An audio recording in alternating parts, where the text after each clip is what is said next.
सबों को जय यीशु। यीशु सहाय, प्रेज द लॉर्ड। प्रार्थना का परिवार फिर से आप सबों का आज की इस आराधना प्रार्थना में प्रभु यीशु मसीह के जीवित और सामर्थी नाम से हम सभी प्रार्थना का परिवार के भाई बहन मिलकर, साथ में हमारी अगुआ प्रभु के दास सिस्टर एस्तर, प्रभु के दास भाई राज, आप सबों का हार्दिक स्वागत करते हैं, हार्दिक अभिनंदन करते हैं। आशा है आप सभी ईश्वर की कृपा से सकुशल होंगे, सुस्वस्थ होंगे, प्रभु के प्रेम से भरे हुए होंगे और प्रभु के मार्ग पर उसके आज्ञाओं, उसके शिक्षाओं के अनुसार जीवन जी रहे होंगे। प्रभु जिसने आज का यह सुंदर दिन हमारे जीवन में दिया और आज के इस दिन में प्रभु ने हमें अपने पास अपनी उपस्थिति में लेकर आया है। आप दूर रहते हुए भी ऑनलाइन यूट्यूब के माध्यम से हमारे संग जुड़ पाते हैं। आप इस आराधना भवन में आते हैं और हम साथ मिलकर एक मन होकर उस जीवित परमेश्वर की स्तुति, उसकी महिमा, उसकी आराधना कर पाते हैं। तो जब प्रभु ने आज का यह सुंदर समय, सुंदर अवसर हमें दिया है, तो आइए हम फिर से आज के इस दिन में उस जीवित परमेश्वर की, जिसकी अनुग्रह हम सबों पर है, जो हमसे बेहद प्रेम करते हैं, जिसने हम में अपने आप को प्रकट किया है कि आज हम उस पर विश्वास कर पाते हैं और उस पर भरोसा रख पाते हैं, जो हमारी प्रार्थनाओं को, पुकार को सुनता है। तो आइए हम फिर से बड़े आनंद के साथ, उत्साह के साथ, विश्वास के साथ उस जीवित परमेश्वर का धन्यवाद करें, उसका गुणगान करें। तो आज की इस आराधना प्रार्थना में मैं हूँ भाई भूषण, मेरे दाहिनी ओर है भाई रोहित है, बाईं ओर है बीच में भाई सुनील और भाई ज्योतिष हैं। आज की इस आराधना प्रार्थना में आरंभिक प्रार्थना मैं करूँगा और आराधना में अगुवाई करेंगे भाई सुनील और भाई रोहित। आज वचन पढ़ेंगे भाई रोहित और वचनों की उद्घोषणा और अंतिम विशेष आशीष की प्रार्थना होगी प्रभु के दास भाई राज के माध्यम से। तो आप सभी हमारे संग इस आराधना प्रार्थना में बने रहें। आइए हम मिलकर एक दूसरे के लिए प्रार्थना करें, प्रभु की स्तुति करें, उसकी महिमा गाएं और प्रभु आज के दिन में जो आशीष हम सबों को देना चाहते हैं, जो बातें आज हम सबों को सिखलाना चाहते हैं, उन हर एक आशीषों को, उन हर एक बातों को हम सभी ग्रहण कर पाएँ। तो आइए हम इस आराधना प्रार्थना में आगे बढ़ें।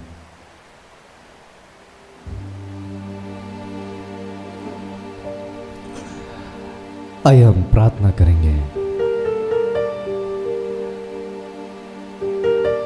हम सब अपनी आंखों को इस घड़ी बंद करें और उस जीवित परमेश्वर की उपस्थिति को इस घड़ी हम अपने सामने महसूस करें, अपने सम्मुख महसूस करें, क्योंकि उसने हमसे यह वादा किया कि जहाँ 2 या 3 मेरे नाम से इकट्ठे होते, मैं उनके बीच में उनके संग उपस्थित हो लेता हूँ। इसी विश्वास के साथ कि प्रभु हमारे बीच में है, इसी विश्वास के साथ कि ईश्वर हमारी प्रार्थनाओं को, पुकार को सुनता है, हम उसे पुकारें।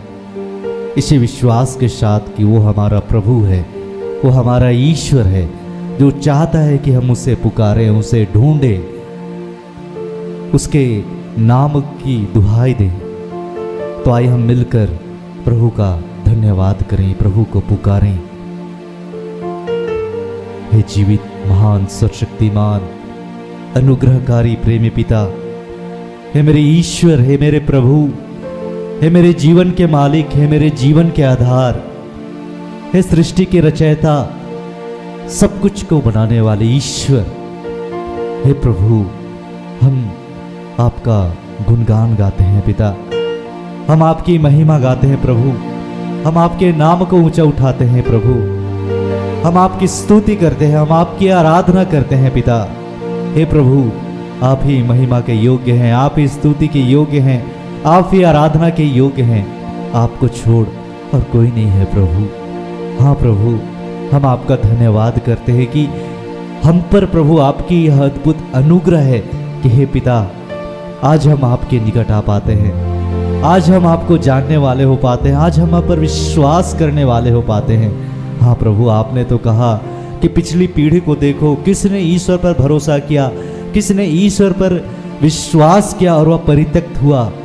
जितने भी लोगों ने आप पर भरोसा किया, हे प्रभु, उन्होंने विश्वास के फल को पाया। हाँ प्रभु, हम भी आप पर भरोसा करते हैं, हम भी आप पर विश्वास करते हैं कि आप ही मेरे प्रभु हैं, आप ही मेरे ईश्वर हैं, आप ही मेरे मसीहा हैं। आपके क्रूसित होने से, हे यीशु, आपके कोड़े खाने से, हे पिता, हे प्रभु यीशु, मेरा उद्धार हुआ है, मैंने चंगाई को पाया है। आपने मेरे पापों को, मेरे अपराधों को अपने ऊपर में ले लिया है। आपने मेरे हर एक बीमारियों को, रोगों को अपने ऊपर में ले लिया है। मेरे पापों की आपने माफी दी है प्रभु। हम आपका धन्यवाद करते हैं। हे प्रभु, हम तो आपसे अनजान थे, आपसे दूर थे, पर आपने प्रेम से प्रेरित होकर अपने पास, अपने उपस्थिति में लेकर आया है कि आज हम आपके निकट आ पाते हैं। हम तो भटके हुए थे प्रभु। हे प्रभु, हम अपने आप को आपके हाथों सौंपते हैं, समर्पित करते हैं। तो आइए पिता, इस घड़ी जब हम आपके नाम से इकट्ठे होते हैं, आपके निकट आते हैं, अपने उपस्थिति से भर दे। हम अपने एक एक जन को, अपने प्रियजनों को, हे प्रभु, जो आपके मार्ग पर चलते नहीं चलते, जो आपको जानते नहीं जानते, जो रोगग्रस्त है प्रभु, बिस्तर पर है, जो मृत्यु शैया पर है प्रभु, उन एक एक जन को आज हम आपके हाथों सौंपते हैं। जो बीमार है प्रभु, उन्हें तू छू। जो विश्वास में कमजोर हैं, उन्हें स्पर्श कर प्रभु, उन्हें विश्वास को दे। हे प्रभु, इस घड़ी हमारे कंठों को खोल कि हम आपका गुणानुवाद कर पाएं, आपकी स्तुति, आपकी महिमा कर पाएं, जिसके आप योग हैं। हे पिता, आइए अपनी उपस्थिति से, अपने आत्मा से हमें भर दे। सब कुछ को आपके हाथों सौंपते, समर्पित करते हुए इस प्रार्थना को हम यीशु नाम में, हे पिता, मांगते हैं। इसे दया से सुनकर आनंद से अपने ईश्वर के राज्य में ग्रहण कीजिए। आमीन। आमीन। आइए हम पिता परमेश्वर का आराधना करेंगे, उनका धन्यवाद करेंगे, उनकी महिमा करेंगे एक गीत के द्वारा।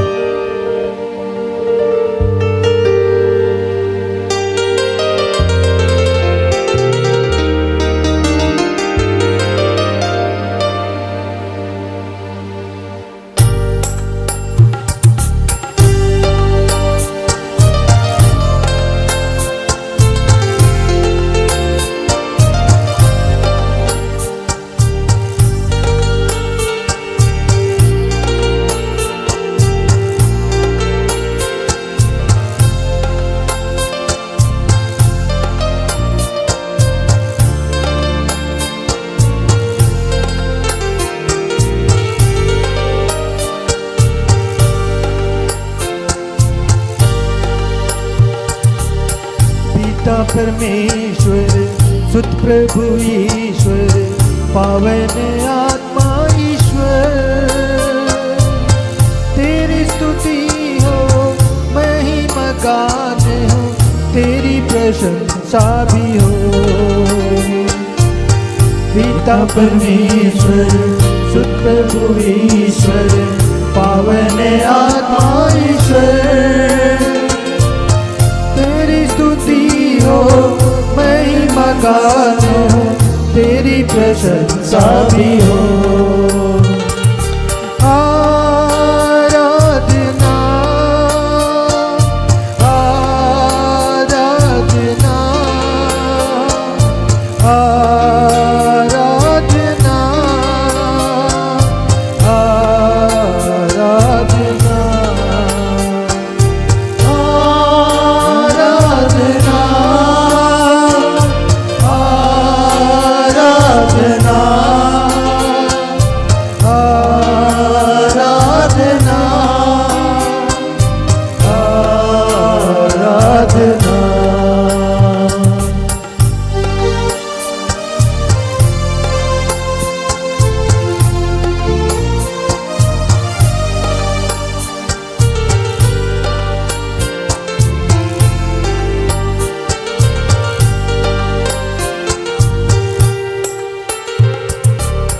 पिता परमेश्वर, जीवन दाता, तू मेरी चट्टान है, तू मेरा बल है, तू मेरी ढाल है, जीने का आधार है। पिता परमेश्वर, जीवन दाता, तू मेरी चट्टान है, तू मेरा बल है, तू मेरी ढाल है, जीने का आधार है। आराधना, आराधना,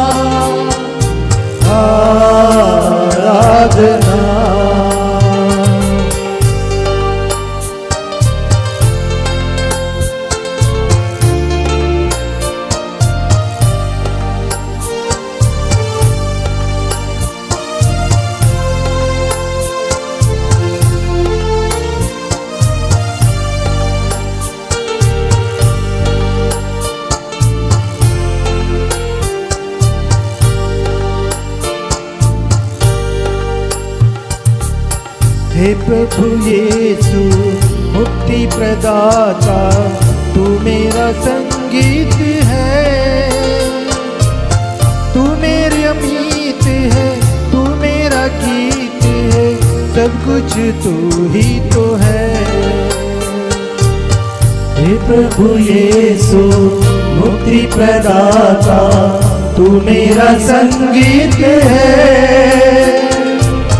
तू मेरा मीत है, तू मेरा गीत है, सब कुछ तू ही तो है।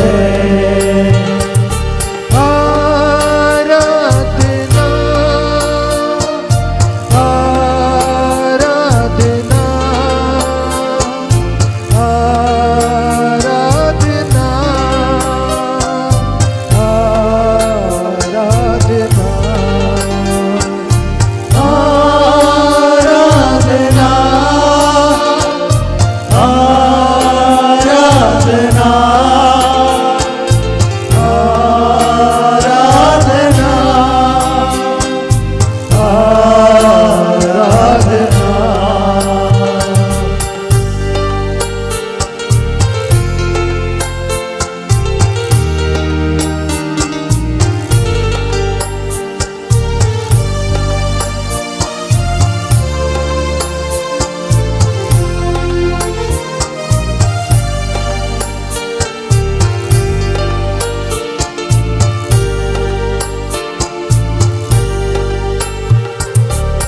पावन आत्मा शांति प्रदाता, तू मेरा आनंद है,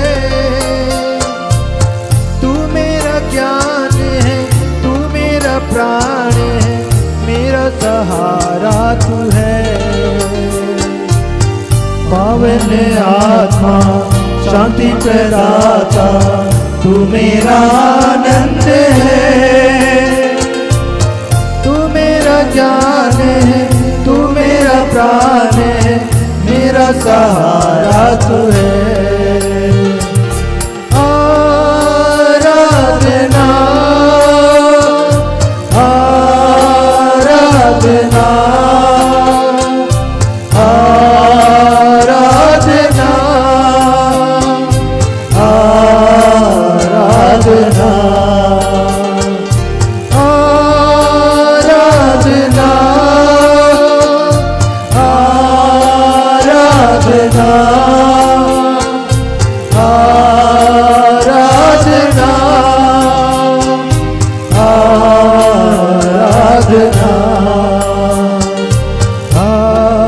आराधना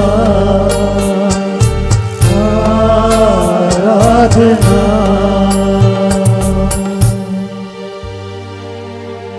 आइए इस घड़ी हम फिर से उस ईश्वर के उस अतुलनीय प्रेम के लिए,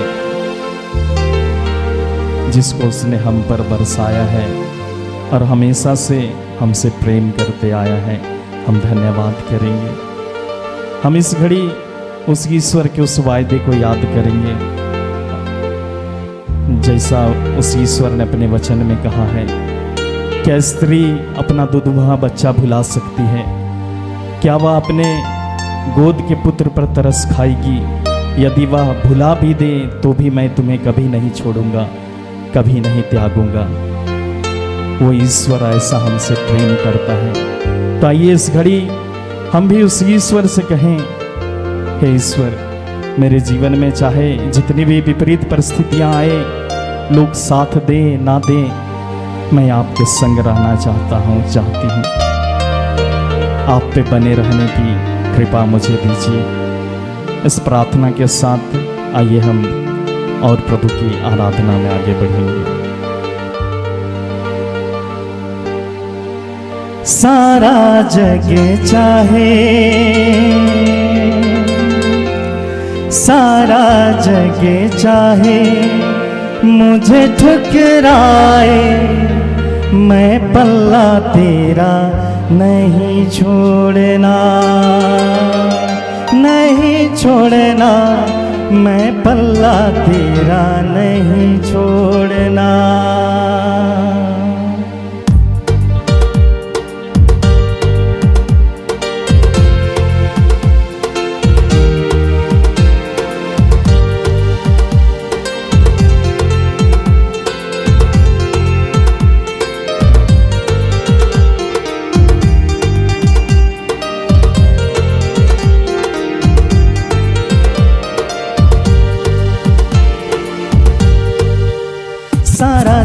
चाहे सारा जग चाहे मुझे ठुकराए, मैं पल्ला तेरा नहीं छोड़ना, नहीं छोड़ना, मैं पल्ला तेरा नहीं छोड़ना।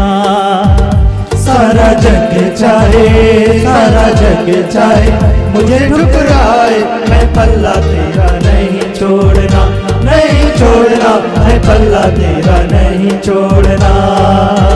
सारा जग चाहे, सारा जग चाहे मुझे ठुकराए, मैं पल्ला तेरा नहीं छोड़ना, नहीं छोड़ना, मैं पल्ला तेरा नहीं छोड़ना।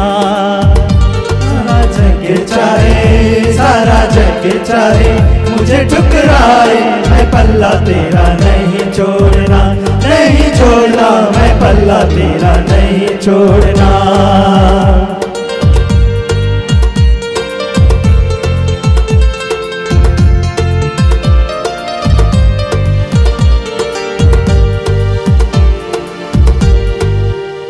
दुख बड़ा ही अयूब पे आया था, सारा बदन उसका घोड़े ने खाया था।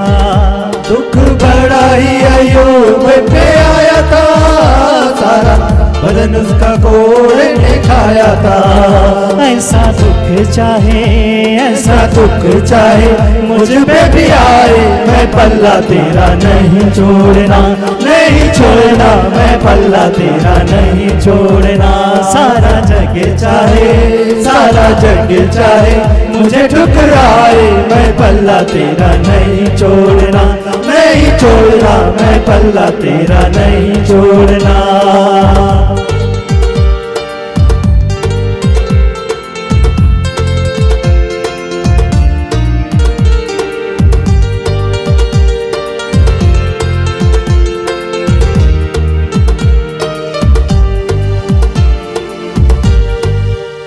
दानियल को भी फेंक दिया था, जो शेरों के सामने पड़ा था।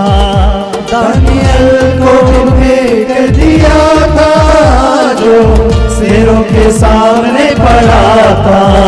वही शेर चाहे, वही शेर चाहे मुझ पे दाड़े, मैं पल्ला तेरा नहीं छोड़ना, नहीं छोड़ना, मैं पल्ला तेरा नहीं छोड़ना। सारा जग चाहे, सारा जग चाहे मुझे ठुकराए, मैं पल्ला तेरा नहीं छोड़ना, नहीं छोड़ना, मैं पल्ला तेरा नहीं छोड़ना।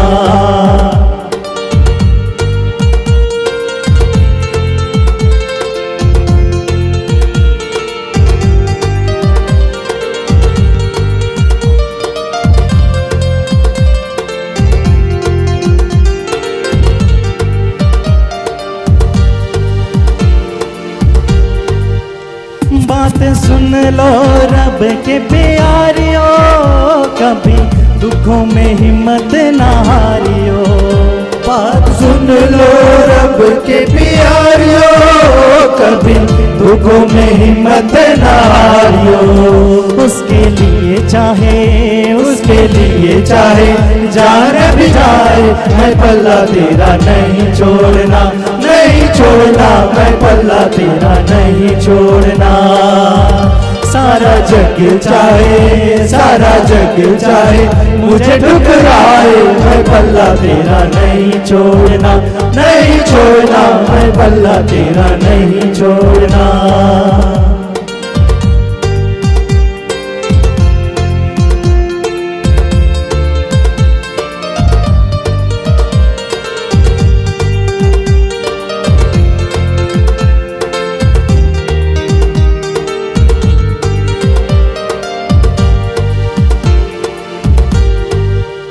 जब बादलों पे यीशु आएगा, जग उसके कदमों में झुक जाएगा। जब बादलों पे यीशु आएगा, जग उसके कदमों में झुक जाएगा। मैं घटूं और मैं घटूं और यीशु बढ़ जाए, मैं पल्ला तेरा नहीं छोड़ना, नहीं छोड़ना, मैं पल्ला तेरा नहीं छोड़ना।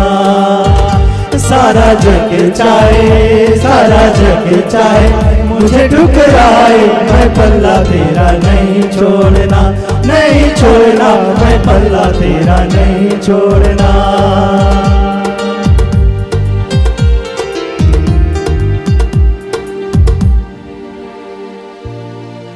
धन्यवाद करते हैं पिता प्रभु यीशु, पावन आत्मा ईश्वर प्रभु, आपके साथ के लिए प्रभु हम आपका धन्यवाद करते हैं। आपकी उपस्थिति के लिए प्रभु हम आपका धन्यवाद करते हैं। किसी भी अवस्था में प्रभु आप हमसे अलग नहीं रहते हैं प्रभु, हम आपका धन्यवाद करते हैं। प्रभु इस घड़ी आपने हमारी प्रार्थनाओं को ग्रहण किया, आराधना को ग्रहण किया प्रभु, हम आपका धन्यवाद करते हैं। फिर से प्रभु सारी बातों का सारा आदर गौरव महिमा आपको देते हैं और इस प्रार्थना को प्रभु यीशु के पावन और मीठे नाम से मांगते हैं। उसे सुनिए और स्वर्ग के राज में ग्रहण कीजिए। आमीन।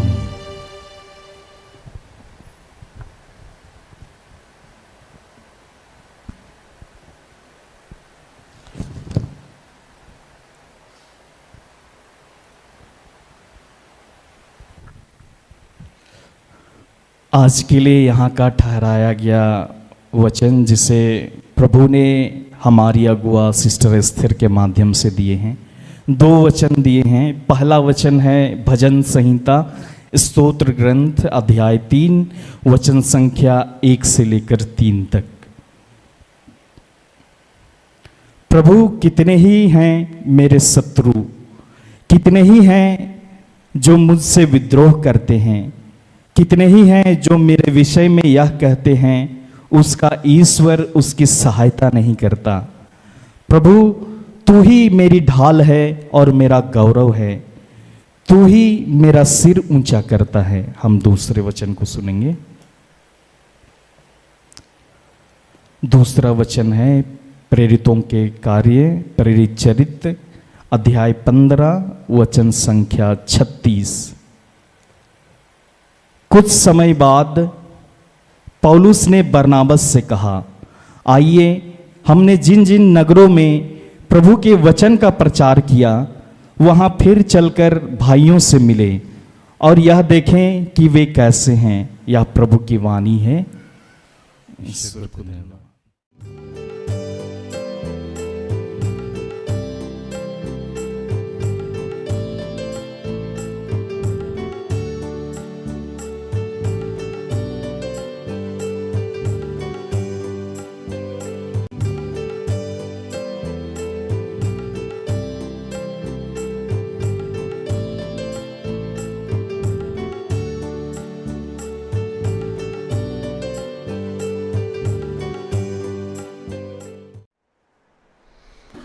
सबको जय यीशु, यीशु सहाय, प्रेज द लॉर्ड। आइए हम प्रार्थना करें। कि हे दयालु पिता, हे स्वर्ग और पृथ्वी के सृजनहार, हे हम सबके रचयिता, हम तेरा धन्यवाद करते हैं आज के सुंदर और आशीषित दिन के लिए जो तूने एक नए अध्याय के रूप में हमारे जीवन से जोड़ दिया। धन्यवाद प्रार्थना परिवार के लिए, ऐसी जितनी संस्थाएं हैं, सेवकाई है, चर्च, उन सब के लिए तेरा धन्यवाद करते हैं। और धन्यवाद सिस्टर एस्थर के लिए और ऐसे जितने तेरे दास दासी हैं, फादर हैं, पादरी हैं, पास्टर्स हैं, स्वतंत्र रूप से सेवकाई करते हैं, उन सब के लिए तेरा धन्यवाद। जितने लोग इस वक्त जहाँ से भी उपस्थित हैं, जिस भी माध्यम से मुझे सुन रहे हैं, देख रहे हैं, जहाँ से भी जुड़े हुए हैं, उन सब के लिए तेरा धन्यवाद करते हैं। उनकी दुर्बलताओं के लिए, उनकी कमियों के लिए, उनकी समस्याओं के लिए, उनके डर के लिए तेरा धन्यवाद करते हैं प्रभु। और इस वक्त हम सब ने कोई भी ऐसा कार्य किया हो जो आपकी इच्छा के विरुद्ध, उसके लिए तुझसे क्षमा चाहते हैं। अपने पुत्र यीशु के लहू से धो के शुद्ध और पवित्र कीजिए, और जो भी आज हम सबको सिखाना समझाना चाहते हैं उसमें हमारी मदद कीजिए। आपके बगैर ये कतई संभव नहीं है। पिता, पुत्र, पवित्र आत्मा, हमारी मदद कीजिए। जो भी डिस्टर्बेंस की बातें हैं वो सब यीशु के नाम से समाप्त करते हैं। धन्यवाद की प्रार्थना प्रभु यीशु के जीवित और पवित्र नाम से मांगते हैं। दया से सुन और स्वर्ग के राज में ग्रहण कर। आमीन। अभी के लिए जो वचन मिला हम लोगों को, वो भजन संगीता और प्रेरित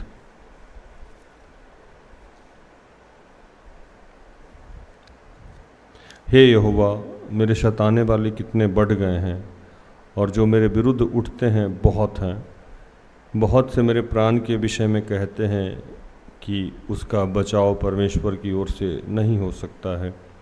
परंतु हे यहोवा, तू तो मेरे चारों ओर मेरी ढाल है, तू मेरी महिमा और मेरे मस्तक ऊंचा करने वाला है।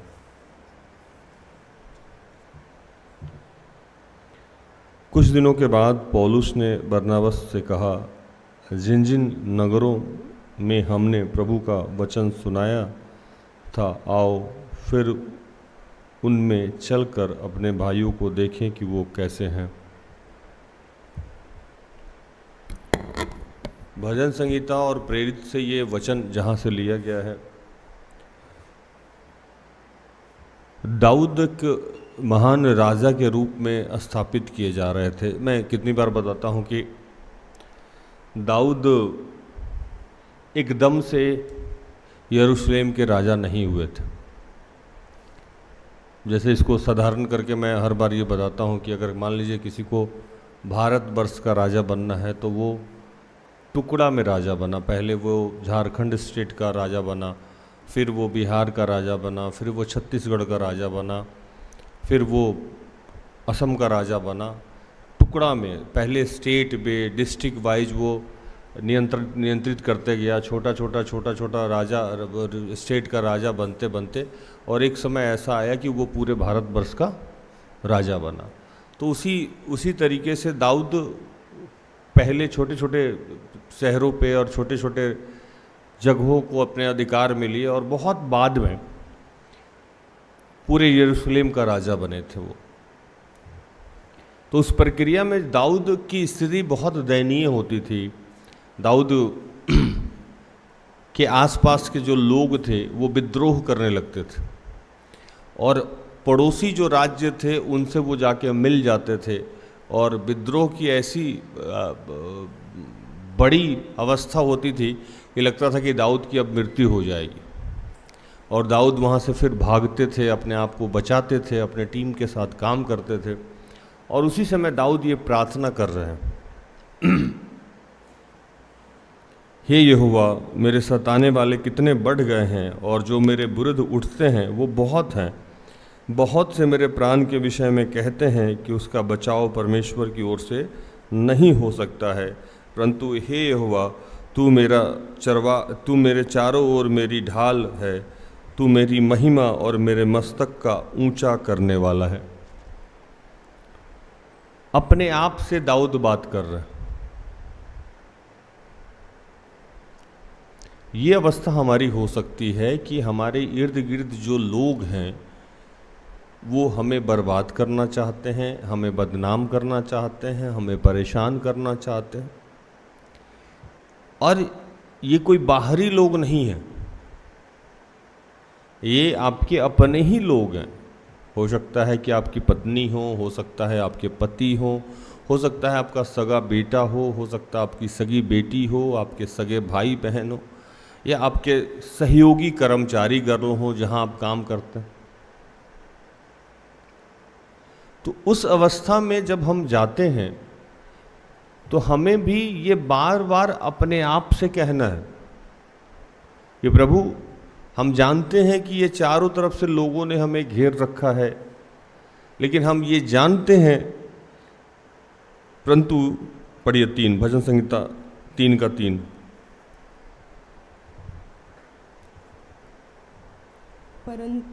परंतु हे यहोवा, तू तो मेरी चारों ओर मेरी ढाल है, तू मेरी महिमा और मेरे मस्तक का ऊंचा करने वाला है।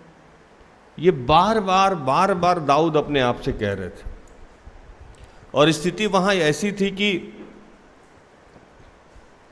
जब इस शामुएल को पढ़िएगा, दूसरे शामुएल को, तो वहां एक दाऊद का बहुत खास आदमी था, बेटे जैसा था, जिसका नाम अब सालोम था, जो दाऊद के प्रति विद्रोह कर दिया था। विद्रोह करना कि दाऊद को मार देंगे और हम ही राजा बन जाएंगे। कई बार हमारे इस इर्द गिर्द ऐसे लोग होते हैं जब वो विद्रोह करते हैं या वैसी बातों को रखते हैं जो हमें बिलीव भी नहीं होता है कि अच्छा ये भी ऐसा करेगा, अच्छा ये ऐसा करेगा, अच्छा मम्मी ऐसे बोल दी, पापा ऐसे बोले हैं, भाई ऐसे कर दिया, वो मतलब शॉकिंग है। पत्नी ऐसे की, चूंकि आदमी मतलब रेडी नहीं होता है कि ये रिश्ता भी ऐसे मेरे साथ कर सकता। और दाऊद को जब ये पता लगा कि भैया ये तो मतलब बहुत बुरी स्थिति है और ये मारने के प्लानिंग में है, 2 सामुएल 15:13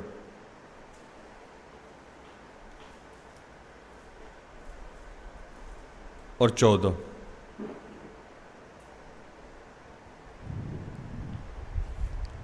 तब किसी ने दाऊद के पास जाकर यह समाचार दिया, इज़राइली मनुष्यों के मन अबशालोम की ओर हो गए हैं।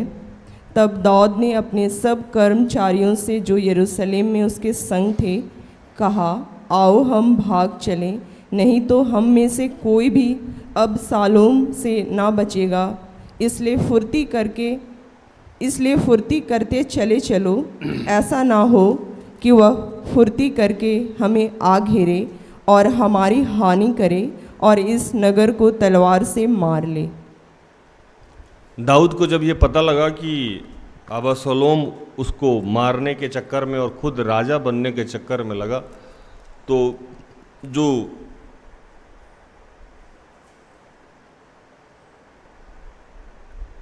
इनके साथ जो लोग थे उसको कहा कि अभी यहाँ से भागना पड़ेगा, हटना पड़ेगा।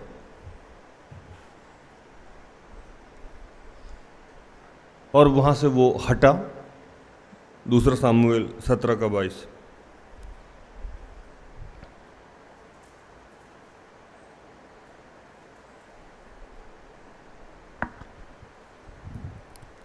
तब दाऊद अपने सब संगियों समेत उठकर यरदन पार हो गया और पाँव फटने तक उनमें से एक भी ना रह गया जो यरदन के पार ना हो गया हो।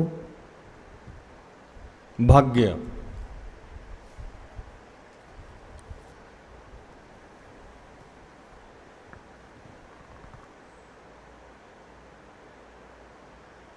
कभी कभी जब हालात आपके विरुद्ध हो तो हर वक्त लड़ना जरूरी नहीं। ये बात ध्यान से समझिएगा। कई बार आपकी मम्मी या पापा या पत्नी या भाई या बहन या सगे या संबंधी आपके विरुद्ध खड़े हो उठे, तो ज़रूरी नहीं है कि उसी समय उनको आंसर किया जाए, या ज़रूरी नहीं है कि उसी समय उनसे जीता जाए। कभी कभी वहाँ से हट जाना भी उचित होता है। हम लोग का एक स्वभाव है कि नहीं, अभी इसको बता के जाएंगे, अभी तुरंत समझाएंगे इसको, इसका औकात क्या है। और रिश्ता जो है ना बनने वाला भी बिगड़ जाता है। कई बार अगर आप वहाँ से हट जाइएगा और उस चीज़ को हो सकता है 1 घंटा बाद बोलिए, 2 घंटा बाद बोलिए, 1 दिन बाद जाके उसको समझाइए, तो वो आदमी ठंडा होकर आपकी बात समझेगा और सॉरी भी बोल सकता। लेकिन देन एंड देयर जब हम कोई आदमी उग्र हो गया है या कोई आदमी बदतमीजी पे उतारू है और उसी समय हम उसको आंसर करने जाएं तो झगड़ा तो तय है और किसी एक का विनाश तो तय है। गलातियों को जब आप पढ़िएगा, गलातियों 6 पढ़िए।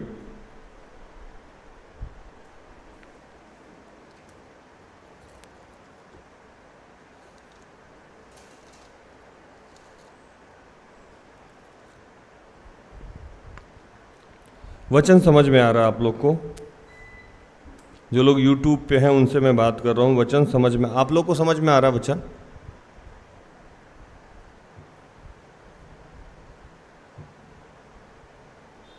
गलाती 6:1-2।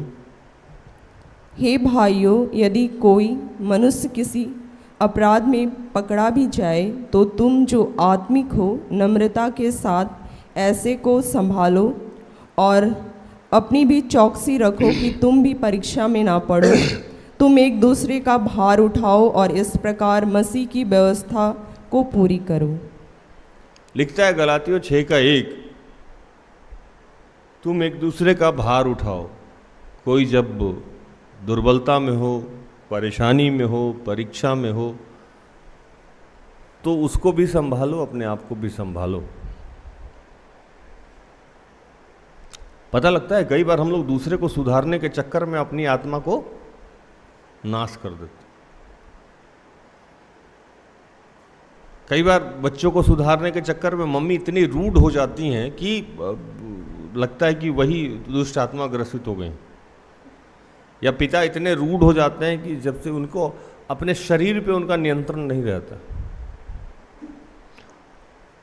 इतने उग्र हो जाते हैं। या पत्नी को संभालने में या पति को संभालने में अपने ऊपर कंट्रोलिंग खो देते हैं हम लोग, और हमें याद भी नहीं रहता है कि हम विश्वासी हैं, यीशु को मानने वाले लोग हैं। मेरे साथ तो रोज होता है ये घटना। हर कुछ देर में कोई आके मेरे ऊपर भड़कता है या भड़कती है। बाहरी लोग नहीं, साथ वाले ही जो काम करते हैं मेरे साथ। भड़कने का मतलब कि वो अनयूजुअल ढंग से जवाब देगा या आंसर करेगा। वो डेस्कटॉप टीम से हो सकता है, वो यूट्यूब टीम से हो सकता है, वो चेन प्रेयर से हो सकता है, वो आराधनालय का कोई लड़का हो सकता है, बच्चा हो सकता है, या कोई बाहरी हमारा टीम का आउटडोर टीम से हो सकता है। वो इतना अटपटा आंसर करेगा कि मन करता है उठ के एक थप्पड़ दे दे इसको। लेकिन वही हमको उस समय ये बताना पड़ता है कि तुम आत्मिक हो कि हम आत्मिक हैं। या कई बार मैं डांटता भी हूँ, गुस्सा भी करता हूँ, तो मुझे पता होता है कि मैं क्या बोल रहा हूँ। अक्सर लोगों को गुस्सा में ये पता नहीं होता है कि वो क्या बोल रहा है, या जब वो गुस्सा करता है तो उसका अपने दिमाग से नियंत्रण समाप्त हो जाता है, उसके अपने शब्दों का नियंत्रण समाप्त हो जाता है, लहजा बदल जाता है उसका। तो आपके इर्द गिर्द ऐसे लोग हैं जो आपको परेशान कर रहे हैं, आपको त्रस्त किए हुए हैं, आपको दुखी किए हुए हैं, आपको डिस्टर्ब किए हुए हैं। तो पहले तो ये करना है कि आप उनको फेस नहीं कीजिए देन एंड देयर, तुरंत में, इमीडिएट में फेस करने से चीज़ें जो ठीक होने वाली है वो खराब हो जाएगी। उसको समय दे दीजिए। समय देने से क्या होता है कि हो सकता है कि इस मुद्दा पे दोबारा बात नहीं किया जाए और ऑटोमेटिक वो मुद्दा सॉर्ट आउट हो जाए। नहीं तो बाद में जब मामला ठंडा हो जाए तब ये बात अगर आप रखिएगा कि मेरा ये पोजीशन था, मेरी ये समस्या थी, आप ऐसे समझ गए, तो हो सकता है इस मामले का हल निकल जाए। अगर नहीं भी निकलता है, by chance, by the way, अगर ये मामले का हल नहीं निकलता है किसी भी रिश्ते में, तो आप यीशु के नज़र में बच जाएंगे, चूंकि आपने अपने तरफ से कुछ गलत नहीं किया।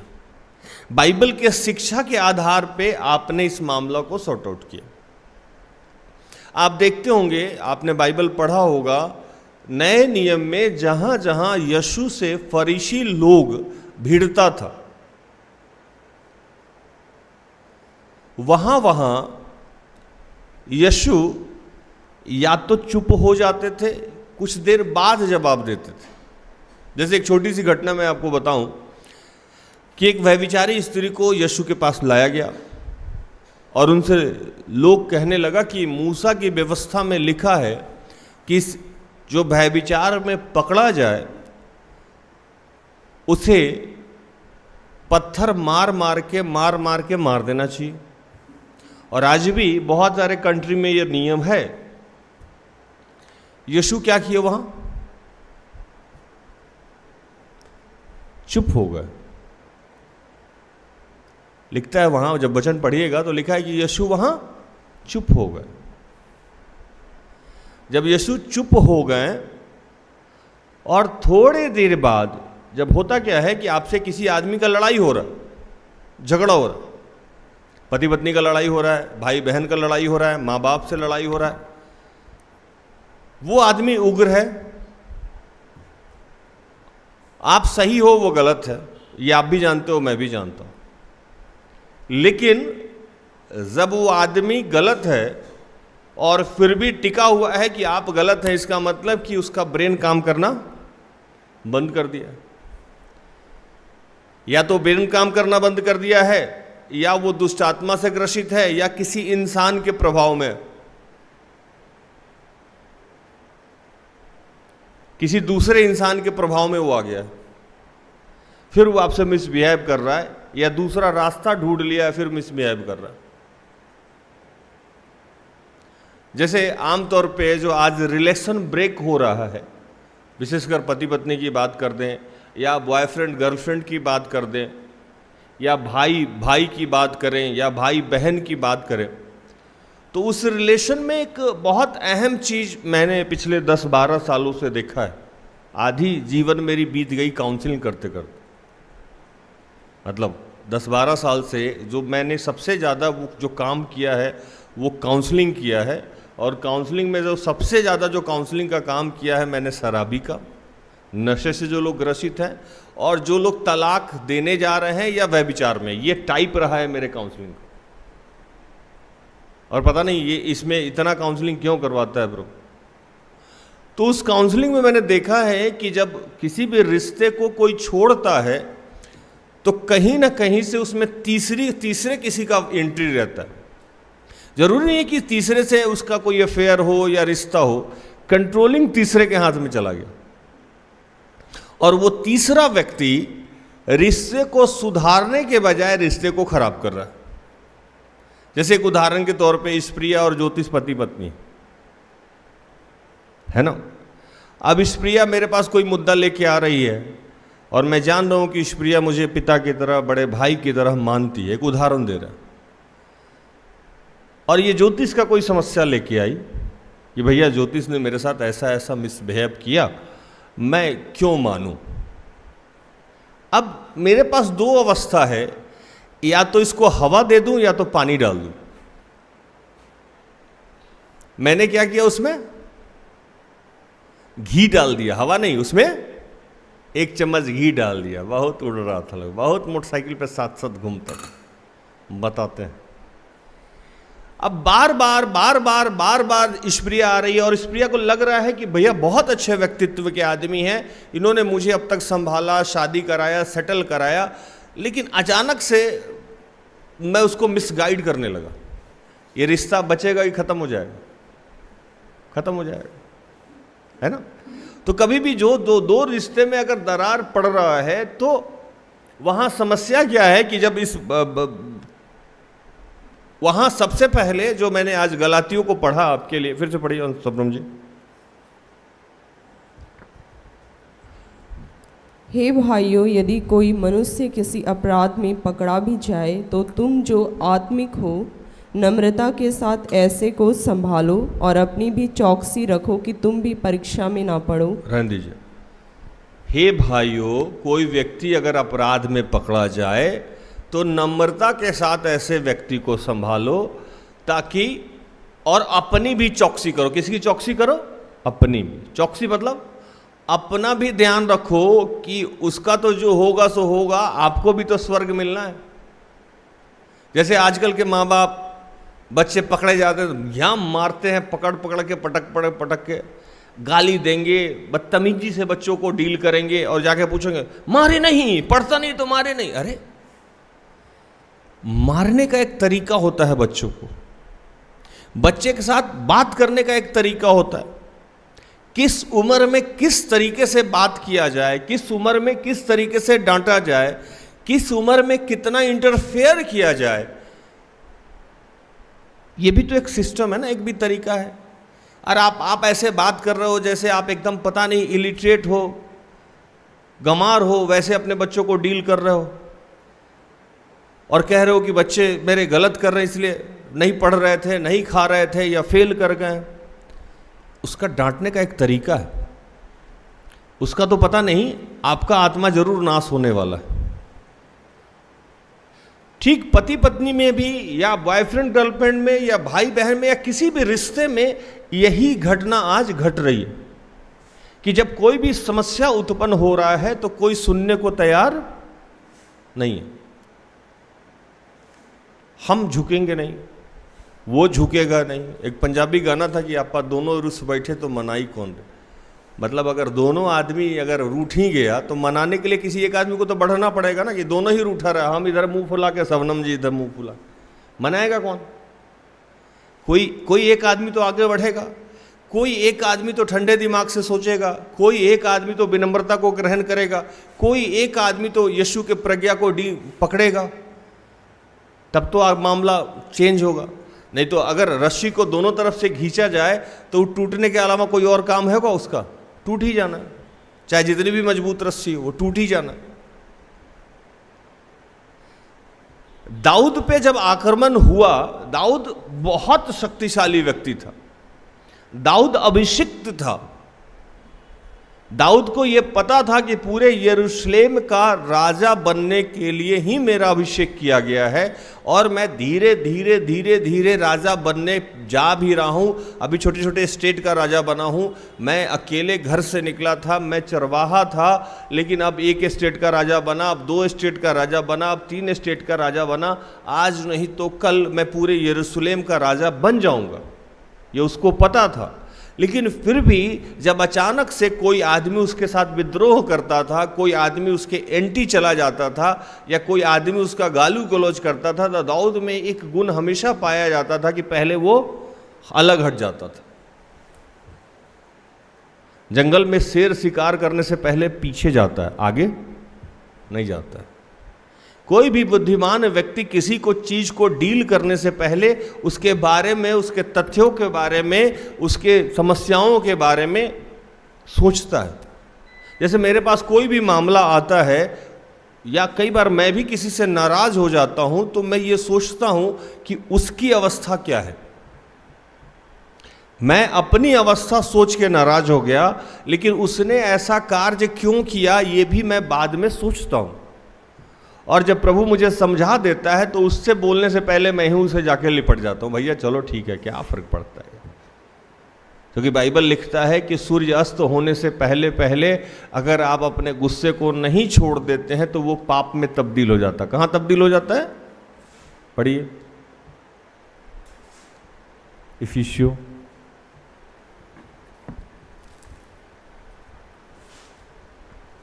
4:26। क्रोध तो करो पर पाप मत करो, सूर्य अस्त होने तक तुम्हारा क्रोध ना रहे। सूर्य अस्त होने तक तुम्हारा क्रोध ना रहे। किसी भी मुद्दा को प्रभु इतना समय दिया कि अगर सुबह में कोई झगड़ा शुरू हुआ है तो उसको शाम तक खत्म कर दीजिए, नहीं तो उसके बाद वो धीरे धीरे पाप में बदलने लगता है। पाप में बदल,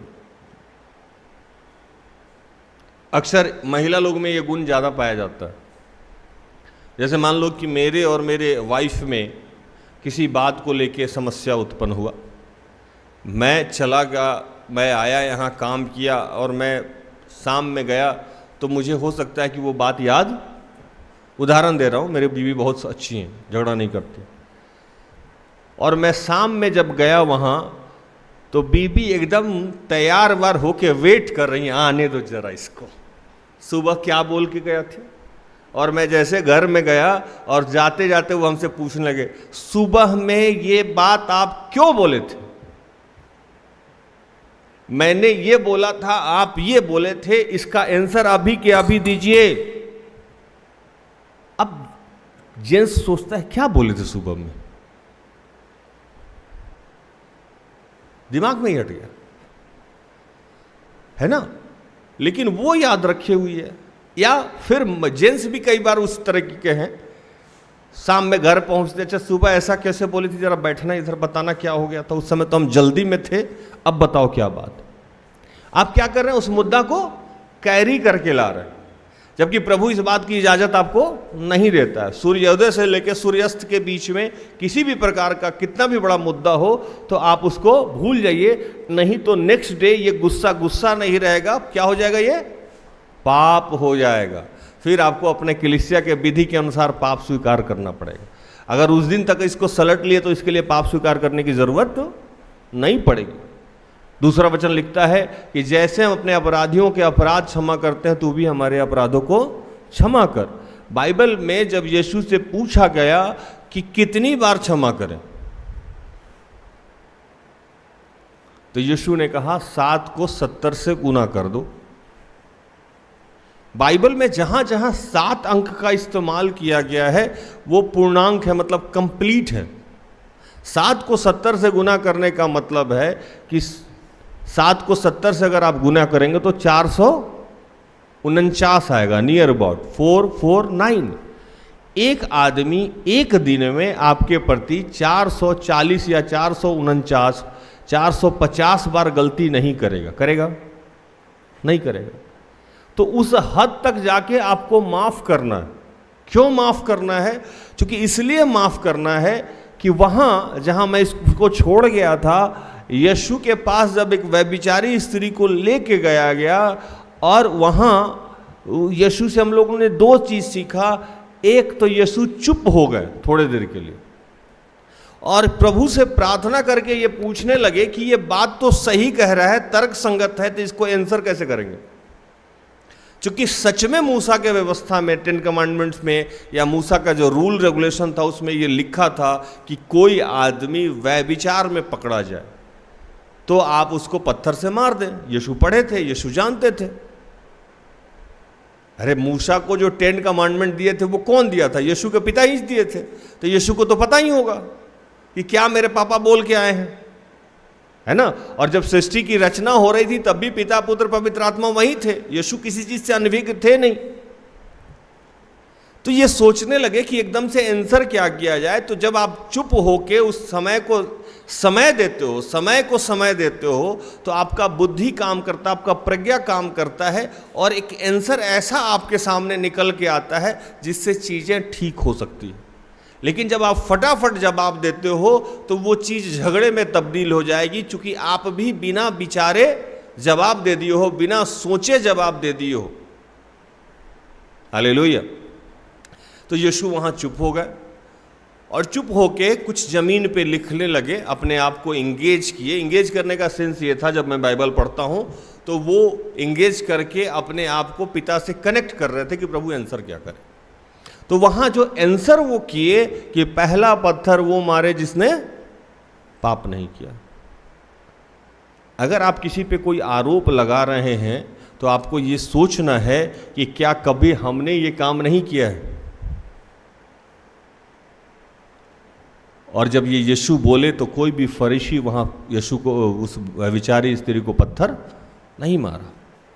आपके जीवन में जब ये ऐसी अवस्था आ गई है, जब आप झगड़े में फंसे हैं, क्लेश में फंसे हैं, तो पहले तो आपको वहाँ से हट जाना चाहिए। हट जाने का मतलब कि उसको समय दीजिए, समझिए, फिर उसका जो आंसर तैयार कीजिए वो प्रभु के प्रज्ञा के अनुसार होना चाहिए, प्रभु के बाइबल के अनुसार होना चाहिए, पवित्र आत्मा के सामर्थ्य के अनुसार होना चाहिए। तो मैं समझता हूँ कि आधी से अधिक झगड़ा तो ऐसे ही समाप्त हो जाएगी जब आप समय देने लगोगे तो। क्योंकि फटाफट के चक्कर में बहुत सारा रिश्ता समाप्त हो रहा है। और हम लोग पता नहीं कौन सा बाइबल पढ़े हुए हैं। और आप जितने शक्तिशाली हो, तो शक्तिशाली का मतलब शक्ति प्रदर्शन करना नहीं होता है। शक्तिशाली का मतलब क्षमा देना होता है। क्षमा शोभती उस भुजंग पे जिसके पास गरल है। मतलब 2 आदमी लड़ाई कर रहा हो और एक बहुत मस्त तंदुरुस्त मेरे जैसा हट्ठा कट्टा मोटा तोंद निकला हुआ आदमी है ना, और एक एकदम समझो कि अप्पू जैसा एकदम गिरीट या पतला दुबला, और वो लड़ रहा हो मेरे से, है ना। और अप्पू कूद कूद को बोले आज तो इनको मार के गिराएंगे, है ना, आज तो इनको पटक देंगे। आज बड़े पापा तो बहुत दिन से अत्याचार करके रखे हुए हैं हम पे, आज तो इनका हम काम ही कर देते हैं। और हम हंस रहे हैं, जान दो अप्पू, छोड़ दो अप्पू। कौन आदमी माफ कर रहा है? अप्पू हमको माफ कर रहा है कि हम उसको माफ कर रहे हैं? जो ताकतवर आदमी है वो जब किसी को माफ करता है तो ये शोभा देता है। कमजोर किसी को क्या माफ करेगा? जो शक्तिशाली है, जो धनी है, जो पावरफुल है, वो अगर किसी को माफ करता है तो ये सही में माफी है, क्योंकि वो बर्बाद कर सकता है आपको। लेकिन कमजोर आदमी माफी दे दिए तो क्या, तो वही गरल मतलब क्षमा सोज सोबती उस भुजंग, यहाँ सांप के बारे में, यहाँ नाग के बारे में, भुजंग मतलब बाहुबली के बारे में, जिसके पास गरल है, जिसके पास विष है, अगर सांप आपको काटने आया और बिना डसे हुए चला गया, बच गए, आज तो हम निकल ही जाते। लेकिन यहाँ कुछ और भी सांप घूमता है जिसको बच्चा सब पकड़ पड़ के खेलता रहता है, वो चला जाए, यार ये थोड़ी काटता है, इसके काटने से थोड़ी मरते हम। तो प्रभु ने आपको शक्ति दिया, सामर्थ्य दिया, इसलिए दिया कि आप यीशु का गुण प्रकट करें। तो यीशु का सबसे बड़ा गुण है माफ कर देना। दूसरी कि अगर आप सामने वाले को माफ नहीं कर रहे हैं तो आपकी माफी नहीं होने वाली। दाऊद इस सारे बात को, इस सारे नियम को समझता था। दाऊद के पहले जो राजा थे शाऊल, वो भी जब दाऊद को मारना चाहते थे तो भाग जाते थे। यहां आज जिसकी बात हम लोग कर रहे हैं, अब शालोम, उससे भी दाऊद भागता रहा। और एक दिन ऐसा आया कि अब शालोम की मृत्यु हुई दाऊद के माध्यम से ही, और दाऊद लड़के माफ किया। सही समय पे सही तरीके से प्रभु आपको समझ देगा कि इस व्यक्ति से हैंडल कैसे करना है। अगर आपके इर्द गिर्द चारों लोग आपके विपरीत खड़े हो गए हैं तो प्रभु बताएगा कि इनको डील कैसे करना है। ये प्यार से मान जाएंगे, ये गुस्सा से मान जाएंगे, ये छोड़ने पे मान जाएंगे, या इनके साथ क्या करना है वो समय बताएगा। लेकिन तुरंत में किसी चीज का हल प्रभु नहीं देता है। तो दाऊद वहां से चले गए और दाऊद बार बार ये प्रार्थना कर रहे थे कि प्रभु चारों तरफ से लोगों ने हमें घेर लिया है, लेकिन मैं जानता हूं कि तू मुझे क्या करेगा, बचाएगा। हर वक्त तूने मुझे बचाया है, गोलियत से बचाया है, जब मैं जंगल में मेमना चलाने जाता था और तो बाघ से तूने मुझे बचाया है। हर जगह तूने बचाया है और मुझे कहां से कहां पहुंचाया है, तो आज भी तू मुझे बचाएगा।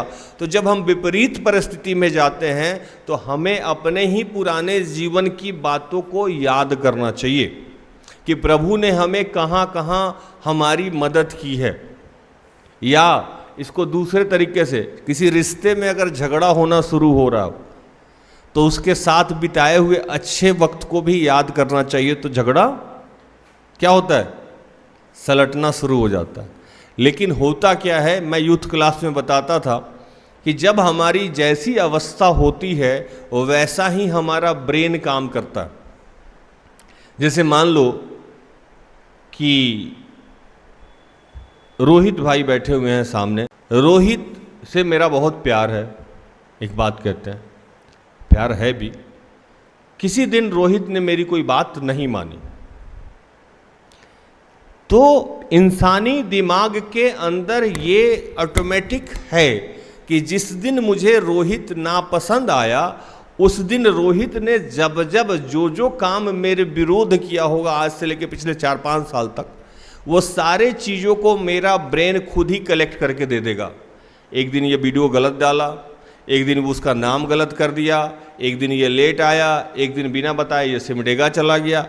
वो जितनी बातें इसने मेरे विरोध में की है, अपने मन से की है, वो मेरा ब्रेन क्या करेगा कि उसको एक जगह इकट्ठा करके परोस देगा और कहेगा कि रोहित दुनिया का सबसे घटिया आदमी। ये इंसानी फितरत है। दूसरे तरफ जब मैं रोहित के बारे में सोचूंगा, अरे रोहित क्या काम कर रहा है यार, जबरदस्त, जब से आया है यूट्यूब में ना मस्त काम कर रहा है। तो रोहित अब जितना अच्छा काम किया, ज्योतिष के लोटा पानी में काम किया, रोनी के लोटा पानी में, यहाँ सारा काम करता है, जो भी आता है इसका तारीफ करता है। वो क्या होगा, जितने चीज इन्होंने अच्छा किया है वो मेरे दिमाग में अच्छा आने लगे। तो अच्छे और बुरे का उपज कहाँ से हो रहा है, आप ही के दिमाग में। आप जिस हिसाब से सोच रहे हैं वही आपका ब्रेन निकाल के पुराने मेमोरी से आपको सप्लाई करना शुरू कर दे। अगर आप किसी व्यक्ति के प्रति अच्छा सोच रहे हैं तो जितनी भी अच्छी बातें हैं उस व्यक्ति के साथ वही आपको निकाल के दिया जा रहा है, और किसी के व्यक्ति के बारे में आप बुरा सोच रहे हैं तो वो जितनी बुराइयां उसने आपके साथ कभी की होगी वही सारा बुरा कलेक्ट होते। तो ये अवस्था कहीं और से नहीं है, आप ही के अंदर उपजा हुआ है। तो जब भी किसी से आपको इस तरीका सा द्वेष मिले, कष्ट मिले, दर्द मिले, तो आपको उसके साथ बिताए हुए अच्छे पल को भी याद करना चाहिए। हो सकता है कि मामला सलट जाए। एक वचन और प्रभु दिए हैं, यहां तक प्रचार समझ गए आप लोग? यहां तक के प्रचार में प्रभु ये समझा रहे हैं कि आपके इर्द गिर्द बहुत सारे लोग आज हैं जो प्रभु बता रहे हैं, जो आपके विरोध में खड़ा हो सकते हैं। हो सकता है आपकी पत्नी हो सकता है आपके भाई हो सकता है आपकी बहन हो सकता है आपके बच्चे हो सकता है वो आपके पति हो, कोई भी आदमी, सगे माँ बाप हो, बॉयफ्रेंड हो, गर्लफ्रेंड हो, रिश्तेदार हो, ऑफिस में, वो सारे लोग जो आपके विरोध में आने लगे हैं, तो सबसे पहले आपके जीवन में जो पुराने आशीष जो प्रभु ने दिया है उसको रिपीट करना है कि प्रभु मैं ये जानता हूँ कि अभी मेरे साथ में रहने वाले सारे लोगों ने मुझ पे बुरे इल्ज़ाम लगा रखे हैं, मुझे घेर रखे हैं, मेरे साथ विरोध में खड़ा करके रखे हैं, मुझे मारना चाहते हैं, लेकिन बीते समय में आपने जैसे मेरी सुरक्षा की है वैसे आज भी मेरी सुरक्षा करेंगे। ये खुद से बोलना है। कैसे बोलना है? ये खुद से बोलना है, ये बार बार बोलना है ना।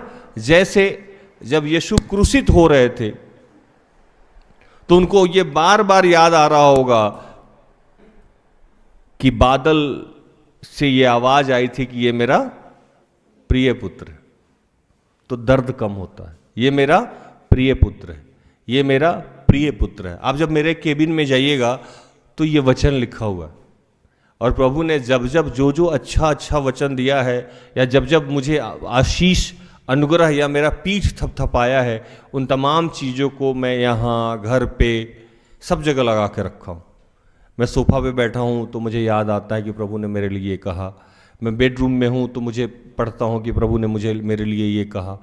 तो मैं कितना भी डिप्रेशन में हूँ, कितना भी उत्साहहीन हो जाता हूँ, लेकिन मुझे याद आता है कि अच्छा प्रभु मुझसे प्यार करता है, और वो मुझे निकाल के फिर से बाहर लाता है। क्योंकि कोई भी व्यक्ति ऐसा नहीं है कि जिसके जीवन में परेशानियां नहीं है, लड़ाई झगड़े नहीं है, तकलीफ नहीं है, दुख नहीं है, दर्द नहीं है, हर आदमी के जीवन में। तो सबसे पहले अपने आप को ही आप एनर्जेटिक बनाइए, और उसके लिए आपको खुद बोलना होगा कि ईश्वर मेरे साथ है, मेरा कुछ भी बुरा नहीं हो सकता है, बचपन से लेकर अब तक संभाला है, आगे भी संभालेगा। फिर जिस भी आदमी से ये मुद्दा है उससे थोड़े दिन के लिए चुप हो जाइए, शांत हो जाइए। ज़रूरी नहीं है कि ये मामला उसी समय सॉर्ट आउट किया जाए, थोड़ा वक्त दीजिए। हमारे यहाँ एक कहावत है कि खाना सिरा के खाए के चाहिए। सिराना समझते हैं ना? सिराना मतलब ठंडाना।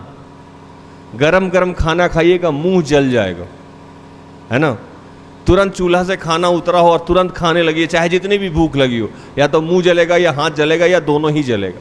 थोड़ा उसको फूंक के खाइएगा। तो कोई भी समस्या अगर उत्पन्न हुआ है तो थोड़ा समय दे दीजिए, हो सकता है कि या तो वो अपने आप सॉर्ट आउट हो जाए या प्रभु कोई नया मार्ग निकाल दे। और तीसरी बात हो जाएगी कि जो गलातियों को मैंने पढ़ा कि प्रभु आपके पक्ष में खड़ा हो जाएगा, चूंकि आप भी अपनी भी आत्मा बचा रहे हैं और उसका भी आत्मा बचा रहे हैं। तो आपका जो लड़ने का तरीका है वो विश्वासियों की तरह हो गया। आप तुरंत लड़ रहे हैं तो वो आप गैर विश्वासी की तरह लड़ रहे हैं। लेकिन अगर आप प्रभु के प्रज्ञा के से ज्ञान से लड़ रहे हैं, जैसे यीशु वहाँ फरीसी के विरोध में का बात कर रहे थे कि पहला पत्थर वो मारे जिसने पाप नहीं किया, और फरीसी वो कह रहा था कि लिखा हुआ है कि मूसा के ग्रंथ में इसको पत्थर से मार देना चाहिए। दोनों एक दूसरे के विरोध में वाक्य कह रहे थे, लेकिन वो तरीका ईश्वरीय तरीका हो गया था, वो तरीका बाइबल का तरीका हो गया, वो तरीका पवित्र आत्मा का तरीका हो गया। तो जीत किसकी हो गई? जो पवित्र आत्मा को पकड़ के चला उसकी जीत हो गई। और बिना कुछ किए हुए वो महिला भी बच गई और यीशु का मान सम्मान भी बच गया। थोड़ा समय दिए और सोच के बोले। दाऊद भी यहां यही काम कर रहा था। अब आगे एक वचन आया है जिसमें प्रेरित 15:36 पढ़िए। कुछ दिन बाद पौलुस ने बरनाबस से कहा, जिन जिन नगरों में हमने प्रभु का वचन सुनाया था, आओ फिर उनमें चलकर अपने भाइयों को देखें कि वे कैसे हैं। ये पौलुस और बरनाबस जब प्रभु का प्रचार प्रसार कर रहे थे तो एक समय ऐसा आया जब पौलुस फिर से रिपीट प्रचार करना शुरू किए और बरनबास और बाकी जो शिष्य थे उनसे ये कहने लगे कि जिन भाइयों को मैंने पहले वचन सुनाया है उनको जाके देखे कि उनकी अभी क्या अवस्था है। बाइबल के भाषा में और मेरे अपने भाषा में इसको पानी पटाना कहते हैं। जो काम आज हमने बंद कर दिया। पानी पटाने का मतलब क्या होता है? ये मेरा अपना शब्द है, पानी पटाना। आप कोई पेड़ लगाए, खाद दिए, पानी दिए और उसको छोड़ के आप चले गए। जरूरी है कि वो पेड़ लग ही जाए? जरूरी है? नहीं है। तो अच्छा बागवान क्या होता है कि 10 दिन, 15 दिन, 2 महीना, 1 महीना बाद फिर उस पेड़ के पास जाता है और देखता है कि कोई कीड़ा तो नहीं लग गया, खाद की ज़रूरत तो नहीं है, कहीं बकरी पत्ता चल तो नहीं गया है। फिर से उसकी सुरक्षा कर देता है। हाँ या नहीं? सुरक्षा कर देता है। और जो जो समस्याएं उसके जीवन में उपजी है उसका समाधान कर देता है और फिर वो बढ़ने लगता है।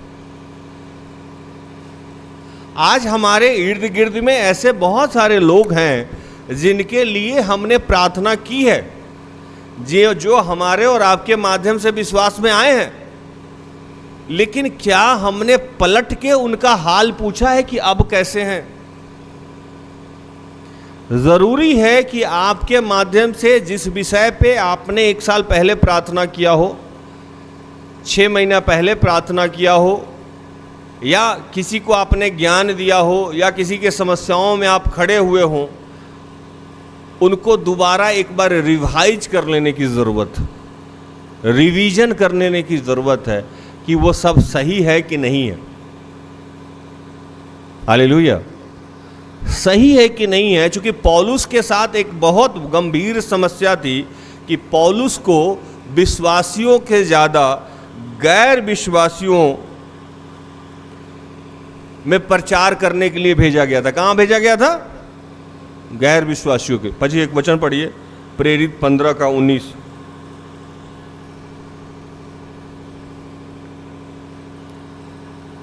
इसलिए मेरा विचार यह है कि अन्य जातियों में से जो लोग परमेश्वर की ओर फिरते हैं, हम उन्हें दुख ना दें।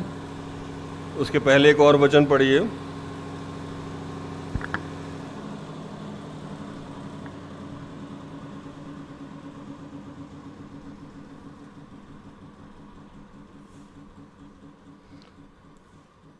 पंद्रह का 7। तब पतरस ने बहुत वाद विवाद हो जाने के बाद खड़े होकर उनसे कहा, हे भाइयों, तुम जानते हो कि बहुत दिन हुए परमेश्वर ने तुम में से मुझे चुन लिया कि मेरे मुंह से अन्य जातीय सुसमाचार का वचन सुनकर विश्वास करें। अब 19 पढ़िए। इसलिए मेरा विचार यह है कि अन्य जातियों में से जो लोग परमेश्वर की ओर फिरते हैं, हम उन्हें दुख ना दें। अब समझना है यहाँ कि क्या बोला जा रहा है। पहले खंड में मैंने आपको पवित्र आत्मा के सामर्थ्य से बताया कि कोई आदमी अगर आपसे वाद विवाद कर रहा है तो थोड़ा ठहरिए, तुरंत इसका सेटलमेंट नहीं करिए। अन्य जातियों का मतलब मेरा हिंदू, मुस्लिम या किसी जाति से नहीं होता है। मेरे लिए हमेशा से, जब से मैं सेवकाई शुरू किया, तो मैंने कहा कि पृथ्वी पे 2 ही जाति है। एक को मैंने विश्वासी कहा और दूसरे को गैर विश्वासी कहा। विश्वासी का मतलब मेरे लिए वो होता है, वो चाहे हिंदू हो, चाहे सिख हो, चाहे ईसाई हो, चाहे मुस्लिम हो या कोई भी हो, अगर वो ईश्वरीय गुण को, ईश्वरीय आदेश को अपनाता है तो वो विश्वासी है। लेकिन अगर वो बाय बर्थ क्रिश्चियन है और ईश्वरीय गुण, ईश्वरीय आदेश को नहीं अपनाता है तो वो मेरे नज़र में गैर विश्वासी। आदेश पालन जरूरी है कि आपके जीवन में बहुत सारा बदलाव इसलिए नहीं हो रहा है कि आप आदेश पालन नहीं कर रहे। अब हमारे और आपके जीवन में जो पत्नी दी गई है, या जो पति दिया गया है, जो भाई दिया गया है, या जो बहन दिया गया है, वो हमारे माध्यम से बच तो गया। हो सकता है कि वो आरसी हो सकता है वो जीएल हो सकता है वो सीएनआई हो। आपके नजर में वो विश्वासी है, लेकिन उसके रहन सहन से वो विश्वासी नहीं। उसका ऐसा चरित्र नहीं था कि वो विश्वासी था, लेकिन जब आपसे वो जुड़ा तो उसने प्रभु को जाना। जैसे कई बार प्रार्थना उद्धार में लोग आते हैं और हम लोग जब उनको पाप स्वीकार की तैयारी कराते हैं, या जब मेरे से मिलते हैं, या जब सिस्टर एस्टर से मिलते हैं, अरे हम तो ऐसे प्रभु को जानते ही नहीं थे, अरे हम तो ऐसे पाप स्वीकार किए ही नहीं थे। अच्छा, ये भी गलत है भाई। जब आप बाय बर्थ क्रिश्चियन हो और आपके हाथ में बाइबल भी रहा और आप नियमित चर्च भी गए या नहीं गए, लेकिन फिर भी आप वैसे यीशु को नहीं जान पाए जैसे आपको जानना चाहिए था, तो जब आप यीशु को वैसे जाने ही नहीं तो आप कौन हो गए? गैर विश्वासी। धर्म से यीशु का कोई मतलब नहीं है, जाति से यीशु का कोई मतलब नहीं। तो वैसे लोग जो आपके माध्यम से बचाए गए हैं, अगर वो बचे रहे हैं कि नहीं, मतलब वो जब आपके माध्यम से 2 साल पहले बचाए गए थे, 4 साल पहले बचाए गए थे, अभी भी क्या वो यीशु की शिक्षा और आज्ञा में चल रहे हैं कि छोड़ दिए? आंधी आई, तूफान आया और प्रभु का वचन अगर जड़ पकड़ा हुआ नहीं है तो क्या होगा? टूट जाएगा। रिश्ते आज टूट कैसे रहे? कहीं ना कहीं यीशु की उपस्थिति उसमें नहीं है। हम लोग किसी भी अवस्था में अपनी बीवी को नहीं छोड़ सकते, वो चाहे बीवी चुड़ैल क्यों नहीं हो। अरे सही बता रहे हो, क्यों नहीं छोड़ सकते? जिस दिन मैंने अपनी बीवी को छोड़ा, सबसे पहले हमको कौन छोड़ देगा? यीशु छोड़ देगा। वो कैसी भी बीवी हो, रहना ही होगा। ये चूंकि ये आदेश किसका है? यीशु का। कहता है कि तुम जिसे देखते हो उसे प्यार नहीं करते हो, तो मुझसे प्यार करने का तो ड्रामा करे हुआ है। अब अपनी बीबी के साथ मेरा पट ही नहीं रहा है, बाकी सब लोग का हम काउंसलिंग कर रहे हैं। आप भी तो मन में सोचिए ना, कितना बड़ा ड्रामाबाज है। भाभी से तो इसका पटता नहीं है, हमको ज्ञान दिए जा रहा है। एक प्रभु के बहुत बड़े दास हैं, नाम नहीं ले सकते हैं, उनके अपने बीबी से झगड़ा हो गया। झगड़ा तो होना ही है, स्वाभाविक है। हस्बैंड वाइफ में झगड़ा नहीं हो, ऐसा हो ही नहीं सकता है। सृष्टि का जो पहला हस्बैंड वाइफ था वही लड़ लिया। कौन? आदम है। हम लोग किस खेत की मूली है? इसीलिए हम कई बार बोलते थे कि यीशु बहुत ज्ञानी आदमी थे, शादी ही नहीं की, सोचे इस लफड़ा में पढ़ना ही नहीं पढ़े थे तो इतनी बार परीक्षा में हुआ। अगर शादी कर लेते तो रोज घर में परीक्षा होता उनका। ऐसा नहीं कि बीबियां खराब है, बीबी का हस्बैंड के माध्यम से और हस्बैंड का बीबी के माध्यम से परीक्षा होता है, पति का पत्नी के माध्यम से, पत्नी का पति के माध्यम से, मेरा साक्षी के माध्यम से, साक्षी का मेरे माध्यम से परीक्षा होता है। तो वो जो सेवक हैं, बहुत बड़े सेवक हैं, उनके पत्नी से उसका झगड़ा होने लगा रूटीन को लेके। आप रात में आते हैं, आप सुबह में आते हैं, आप लड़की के साथ घूमते हैं, आप लड़का के साथ, स्वाभाविक है। ये बोला रोज रोज का चिकिर है, तुम अलग ही रहो यार, हम तो रोज रोज तुमको समझा नहीं सकते। बैठे प्रार्थना में, पवित्र आत्मा बोला कि उसको छोड़ दोगे, हम तुमको छोड़ देंगे। प्रभु बोला इससे अच्छा उसी को झेलते हैं, प्रभु आप साथ में रहिए, क्योंकि जो मुझे बल देता है उसके सामर्थ्य से मैं सब कुछ कर सकता हूं। अगर आप साथ में रहे तो उसको तो झेल ही लेंगे हम। ये बहुत बड़े सेवक की बात बता रहा है।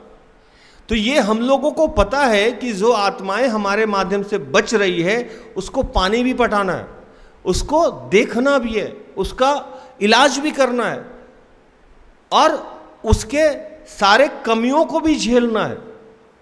प्रेम सारे पापों को ढक देता है। अगर आपके इर्द गिर्द लोग हैं और आप उन्हें झेल नहीं पा रहे हैं तो काहे का विश्वासी हैं? सबसे ज्यादा तो यीशु झेले, यहां आके हमको झेले, आपको झेले, सबको झेले, और वो जो नहीं भी किए हुए थे उनके लिए हम लोग उनको मार पीट के ऊपर भेज दी। और जब मेरी बारी आती है झेलने की या पानी पटाने की या उसको फिर से देखने की, तो हम लोग चिढ़ जाते हैं। जैसे पिता हमारे किसी बुरे अवस्था में फंसे, हम भड़क जाते हैं, हम पानी पटाने की कोशिश नहीं करते। माँ हमारी गिरने लगती हैं तो हम भड़क जाते हैं, पत्नी हमारी गिरने लगती है तो हम भड़क जाते हैं।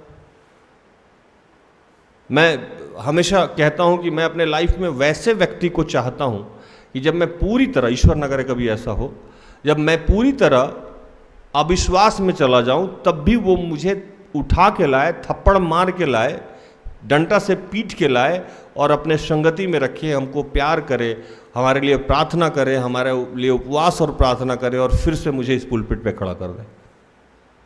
होना चाहिए ना ऐसा आदमी हमारे जीवन में। अब जब हम तकलीफ में हो, जब हम विपत्ति में हो, जब हम परेशानी में हो, तो वो हमको छोड़ के चला जाए, तो वो हमारे जीवन में पानी पटा रहा है? नहीं पटा रहा। उसको ये कोई फर्क नहीं पड़ रहा है कि हम विश्वास में हैं कि नहीं है। पौलुस कह रहे थे कि आज ये समय है कि हमारे इर्द गिर्द में जो लोग हैं उनको फिर से रीचेक करना है कि क्या ये विश्वास में आगे बढ़ रहे हैं और इनके प्रति हमारा कर्तव्य क्या है। क्या हम अपने कर्तव्यों का पालन कर रहे हैं कि आज हम अपने दिनचर्या में ऐसे उलझ गए हैं कि हमको पता ही नहीं है कि हमारे इर्द गिर्द जो लोग रहते हैं या जो प्रभु को पहले जान गए थे वो अभी भी जान रहे हैं या प्रभु से दूर होते जा रहे हैं।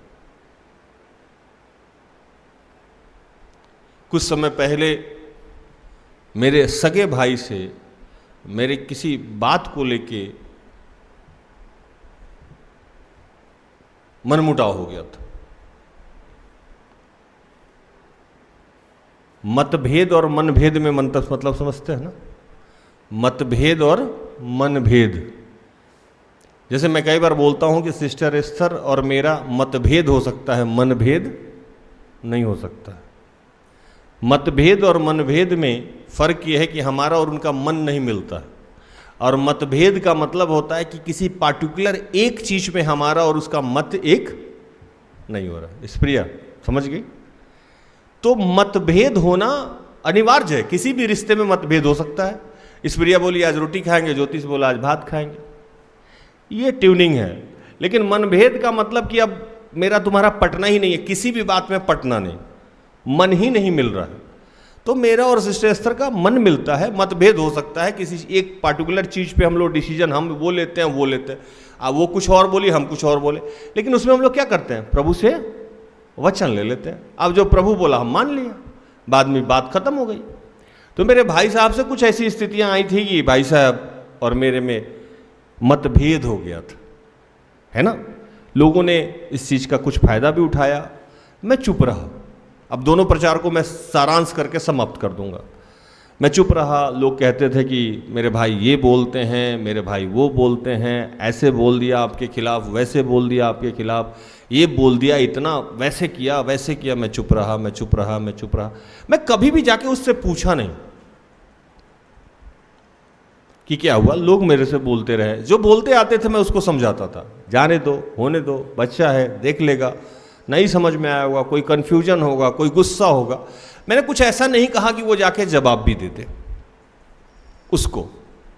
कुछ समय बाद ऐसी अवस्था आई कि हम दोनों बिछड़ गए, दो शहर में चले गए। और जैसे मैं उस शहर में पहले गया तो सबसे पहले मैं उसी से मिला। पुराने किसी टॉपिक पे हमने बात नहीं की, नया प्लान कैसे करना है जीवन का आगे मैंने देखा, और आज मेरा और उसका रिश्ता बहुत अच्छा है। और फिर से वो प्रार्थना कर रहा है, बिजनेस कर रहा है, जॉब कर रहा है, उसकी पत्नी जॉब में चली गई, वो अब जॉब में है, मतलब सब कुछ सेटल है। क्या किया मैंने उस रिश्ते पे जाके, क्या किया, पानी पटाया। प्रार्थना मैंने फिर से किया उसके लिए, उपवास फिर से किया, और मेरा जो संसारिक कर्तव्य था बड़े भाई होने का वो मैंने फिर से किया। और पुरानी किसी बात पे मैंने बात नहीं करी। वो भी खुश, हम भी खुश, समस्या का समाधान हो गया। पौलुस यही बात कह रहे हैं और दाऊद भी यही बात कह रहे हैं कि अगर आप किसी रिश्ते में आज पड़े हुए हैं, समस्या में हैं, तो थोड़ा इश्क और प्यार का मजा लीजिए, थोड़ा इंतजार का मजा लीजिए, थोड़ा वेट कीजिए। वेट कीजिएगा तो समस्या समाप्त हो जाएगा। पहले तो ऐसे ही, अगर नहीं समाप्त हो रहा है तो देखिए कि कहां से दीमक लगा हुआ है। और उसमें पानी पटाइए, खाद पटाइए, फिर से हो सकता है वो फसल लौलिहान हो जाए और आपका रिश्ता ठीक हो जाए। और यही एक विश्वासी का गुण है। आशा करते हैं कि प्रभु इन सारे वचनों से आप सबको और मुझे भी आशीषित करें। आमीन। आइए हम आखिरी प्रार्थना में जाएं।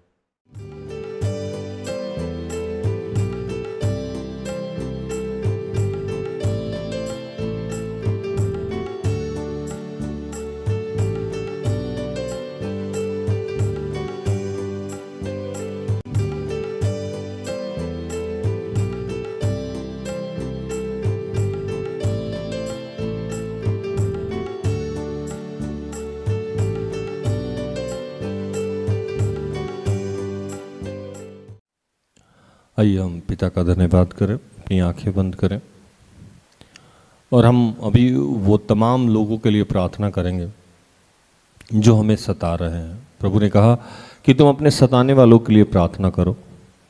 प्रभु, जब जब हमारे विरुद्ध जितने लोग खड़े हुए हैं प्रभु, जो जो हमारे बारे में बुरा सोचते हैं, जो जो हमारा हानि करना चाहते हैं, जो जो हमसे अलग होना चाहते हैं, जो हमारे खिलाफ खड़े हैं प्रभु, मैं उनको तेरे हाथों में समर्पित करता हूँ। और पिता, हम अपने ही रिश्ते से जब घुटने लगे हैं, परेशान होने लगे हैं, तो हमें ये सामर्थ्य देना प्रभु कि हम तेरी प्रज्ञा, तेरे ज्ञान, तेरे आदेश के अनुसार इस विकट परिस्थिति में, इस नाजुक अवस्था में तेरे सामर्थ्य के द्वारा कार्य कर सकें, तेरे सामर्थ्य के द्वारा बोल सके, तेरे शब्दों का प्रयोग कर सके।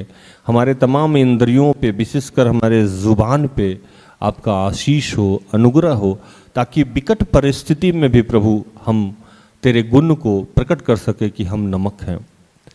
प्रभु, हम तेरा धन्यवाद करते हैं कि आज जितने लोग जहाँ भी जिस भी विपरीत परिस्थिति में हैं, उन सबको तूने संभाला है। और जो लोग विश्वास से अलग होने लगे हैं प्रभु, जो लोग अपने विश्वास को खोने लगे हैं प्रभु, मैं उनको प्रार्थना में याद करता हूँ प्रभु, और उनके लिए प्रार्थना करता हूँ पिता कि उनको तू विश्वास में ले गया। तूने कहा, प्रेरितों ने कहा कि हे पिता, हमारे विश्वास को बढ़ाइए। मैं इस वक्त प्रार्थना कर रहा हूँ कि जब जब हम विपरीत परिस्थिति में होते हैं तो हमारे विश्वास को बढ़ाइए प्रभु, हमारे विश्वास को थाम के रखिए। जैसे यीशु जब विपरीत परिस्थिति में थे, जब क्रूस पे थे, जब उन्हें कोड़ा पड़ रहा था, जब उनके जीवन में बाकी समस्याओं ने उन्हें घेर रखा था प्रभु, तो हर वक्त वो आपका प्यारा सा वचन याद आ रहा था कि तू मेरा प्रिय पुत्र है जिससे मैं अति प्रसन्न हूँ। तो विकट परिस्थिति में हमें भी आपकी आवाज़ सुनाई दे प्रभु, और हमें भी हम भी याद रखें कि हम सब तेरे आँख के पुतली हैं, हम सब तेरे चुने हुए वंशज हैं, हम सब तेरे राज्य पदाधिकारी हैं, तू राजाओं का राजा है, हम तेरे पुत्र हैं, इस नाते हम युवराज हैं। तूने हम सबको इतिहास में योगदान देने के लिए रचा है। तू हमारे आगे आगे चलता है, ऊंची भूमि को चौरस और समतल करता है। तू पिता, हम तेरा धन्यवाद करते हैं कि तू हमें कभी छोड़ेगा ना त्यागेगा। तूने कहा था कि एक दूध पिलाती हुई माँ अपने बच्चों को छोड़ सकती है, मगर मैं ना तुझे छोड़ूंगा ना त्यागूंगा। तूने कहा था कि यहोवा तुझे लगातार लिए चलेगा, अकाल के समय में तृप्त करेगा, तेरी हड्डियों को हरी भरी करेगा। तू सींची हुई ऐसे बारी के सोते के समान होगा जिसकी जलधाराएं नहीं सूखती। हे पिता, हम तेरा धन्यवाद करते हैं, तू अति करुणामय दयालु परमेश्वर है। हमारे सारे विपत्ति से, सारे बीमारी से, सारे क्लेश से, सारे परेशानियों से तूने निकाल दिया है प्रभु। यहाँ बैठे जितने लोग हैं मैं प्रभु उनके लिए प्रार्थना करता हूँ। यूट्यूब में बैठे जितने लोग हैं मैं उनके लिए प्रार्थना करता हूँ। विशेषकर मैं आज हर एक रिश्ते के लिए प्रार्थना करता हूँ। जितने पति पत्नी में कोई क्लेश है मैं उनके लिए प्रार्थना करता हूँ प्रभु। उनमें तू अपना ईश्वरीय भय भर दे प्रभु, ईश्वरीय ज्ञान भर दे प्रभु, और जो भी तोड़ने वाली बातें हैं वो सब यीशु के नाम से समाप्त हो जाए प्रभु। जहाँ भाई भाई में क्लेश है, जहाँ बहन भाई में क्लेश है, जहाँ बहन बहन में क्लेश है, सगे संबंधी में क्लेश है, जहाँ हम काम करते हैं वहाँ क्लेश है, उन तमाम क्लेशों के लिए प्रार्थना करते हैं प्रभु कि प्रभु तूने अपनी शांति, अपने अनुग्रह से भर दिया है। पिता, तेरा धन्यवाद करते हैं। हम धन्यवाद करते हैं जितने विधवा विधुर है प्रभु, जितने अनाथ हैं, जितने बुजुर्ग लोग हैं, उनके लिए प्रार्थना करते हैं प्रभु। उन सबको तूने आशीषित किया है, अनुग्रहित किया है। जितने लोग भयविचार से लिप्त हैं प्रभु, उनके लिए मैं प्रार्थना करता हूँ। हे प्रभु, तूने कहा था कि तुम्हारा शरीर पवित्र आत्मा का मंदिर है प्रभु, इस मंदिर में आप निवास कीजिए। जितने लोग नशे से ग्रसित है, मैं उनके लिए प्रार्थना करता हूँ। जितने लोग कर्ज में है प्रभु, तूने कहा था कि तुम लेने वाले नहीं देने वाले बनोगे। यीशु के निर्धन होने से हम सब धनवान हो जाते हैं। पिता, हम तेरा धन्यवाद करते हैं। जितने अविवाहित लोग हैं, मैं उनके लिए प्रार्थना करता हूं, उनके लिए सुयोग वर और वधू का इंतजाम कर रहा है प्रभु। जितने निसंतान लोग हैं, मैं उनके लिए प्रार्थना करता हूं, तूने उन्हें संतान का आशीष दिया है। पिता, हम तेरा धन्यवाद करते हैं। मैं प्रार्थना करता हूँ इस वक्त जितने लोग मार्ग में हैं प्रभु, उसके लिए प्रार्थना करता हूँ। जितने लोग दुष्टात्मा से ग्रसित हैं प्रभु, तूने कहा था कि प्रभु इसे आदेश दो, हर नकारात्मक शक्ति को, हर परेशान करने वाली शक्ति को मैं यीशु के नाम से आदेश देता हूं अभी और इसी वक्त इस शरीर से बाहर निकल जाए। वो गुस्सा का दुष्ट आत्मा, वो व्यभिचार का दुष्ट आत्मा, वो नशे का दुष्ट आत्मा, वो झगड़ा करने वाला दुष्ट आत्मा, वो हीनता का दुष्ट आत्मा, वो गरीबी का दुष्ट आत्मा, सब यीशु के नाम से अभी और इसी वक्त बाहर निकल जाए। हम तेरा धन्यवाद करते हैं। जितने लोग मरण शैया पे हैं प्रभु, तूने शांति प्रदान दिया है, उनको शांति दिया है, उनको चंगाई दिया है। हे प्रभु, जितने बीमार लाचार लोग हैं प्रभु, उनके लिए मैं प्रार्थना करता हूं। हर पेट दर्द को, हर रीढ़ के हड्डी में जो दर्द हो रहा है, हर चेस्ट पेन को, जो भी हेमोग्लोबिन कम हुआ है, जो भी शुगर लो हो रहा है, जो भी यूरिक एसिड है प्रभु, जो भी ब्रेन हेमरेज हुआ है, जिनको भी लकवा हुआ है, जो भी टीबी के पेशेंट है प्रभु, जिनका भी डिलीवरी हो रहा है प्रभु, जच्चे और बच्चे की सुरक्षा की मांग कर रहा है, हर प्रकार की बीमारी यीशु के नाम से जा रही है प्रभु। हम तेरा धन्यवाद करते हैं। तूने कहा था किसी जड़ी बूटी और लेप के द्वारा नहीं प्रभु, तेरे वचनों ने चंगा किया है। तेरे पुत्र यीशु के कोड़े खाने से हमारे जीवन की सारी समस्याओं का समाधान हो जाता है प्रभु। हम तेरा धन्यवाद करते हैं। तूने कहा था कि अंत के दिनों में मैं हर शरीरधारी पे अपनी आत्मा उंडेलूंगा।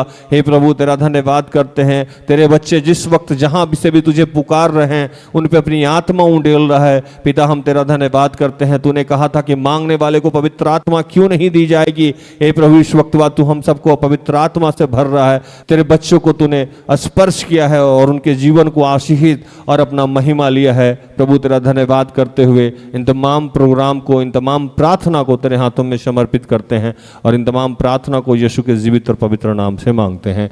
दया से सुन और स्वर्ग के राज में ग्रहण कर, आमीन। तो धन्यवाद। प्रभु आप सबको आशीष दे। आशा करते हैं कि आज की प्रार्थना से, आराधना से, वचनों की उद्घोषणा और अंतिम प्रार्थना से प्रभु ने आप सबको स्पर्श किया होगा। प्रार्थना परिवार निरंतर आपका आभारी है कि आप हमारे साथ हैं, हमारा सहयोग करते हैं। मुझे इजाजत दीजिए। प्रभु आपको आशीष दे। जय यीशु मसीह।